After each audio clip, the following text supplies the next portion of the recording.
না ফেরার দেশে চলে গেছেন বাংলা চলচ্চিত্রের শক্তিমান খল অভিনেতা মিজু আহমেদ।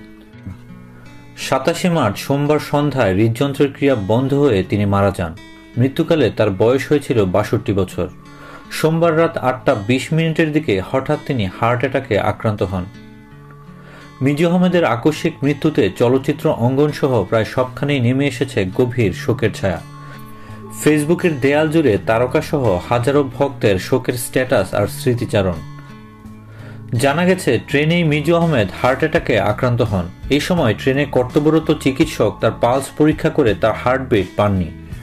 ট্রেন যুগে দিনাজপুরের স্বপ্নপুরীতে যাওয়ার উদ্দেশ্যে রওনা দিলে রাত ৮টা ২০ দিকে ঢাকা বিমানবন্দর স্টেশনের নিকট ট্রেনেই হৃদরোগে আক্রান্ত হন তিনি। এই তথ্য নিশ্চিত করেছেন পরিচালক শাহিন ও অভিনেতা অমিত হাসান। চিত্রনির্মাতা শাহিন সুমন জানান, ট্রেনে ওঠার কিছুক্ষণ পরেই তিনি অসুস্থ হয়ে পড়েন। পরে সেখান থেকে কুর্মিটোলা হাসপাতালে নেওয়া হলে রাত ৮টা ৩৫ কর্তব্যরত চিকিৎসক তাকে মৃত ঘোষণা করেন। অমিত হাসান বলেন, সন্ধ্যা ৭টার দিকে কমলাপুর রেল স্টেশন থেকে ট্রেনে করে দিনাজপুরের উদ্দেশ্যে রওনা হন মিজু আহমেদ। ট্রেন তেজগাঁও স্টেশন যাওয়ার আগেই হৃদরোগে আক্রান্ত হন তিনি। পরে তাকে বিমানবন্দর স্টেশনে নামানোর পর কুর্মিটোলা হাসপাতালে নেওয়া হয়। সেখানকার কর্তব্যরত চিকিৎসক তাকে মৃত ঘোষণা করেন। অমিত হাসান আরও বলেন, আমরা বিমানবন্দর থানায় কথা বলেছি, সেখান থেকে আমাদের মৃত্যুর খবর নিশ্চিত করা হয়েছে। আমি আর ওমর সানি ভাই গাড়িতে করে যাচ্ছি। অভিনেতা মিশা সওদাগরের কাছে এই ব্যাপারে জানতে চাইলে তিনি জানান, আমিও শুনেছি মিজু ভাই আর নেই। আমি কুর্মিটোলা হাসপাতালে যাচ্ছি। স্ত্রী পারভিন আহমেদ, 2 মেয়ে কেয়া ও মৌ এবং ছেলে হারশাদকে নিয়েছিল তার পরিবার।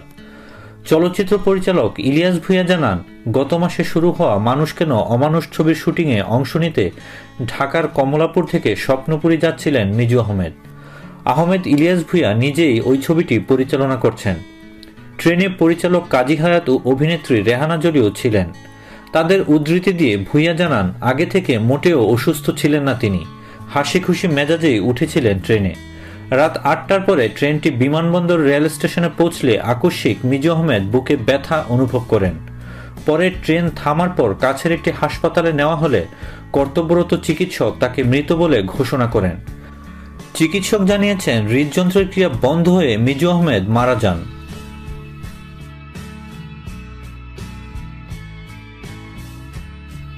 দেশ বিদেশের নিত্য নতুন খবরাখবর জানতে সাবস্ক্রাইব করে আমাদের সঙ্গেই থাকুন।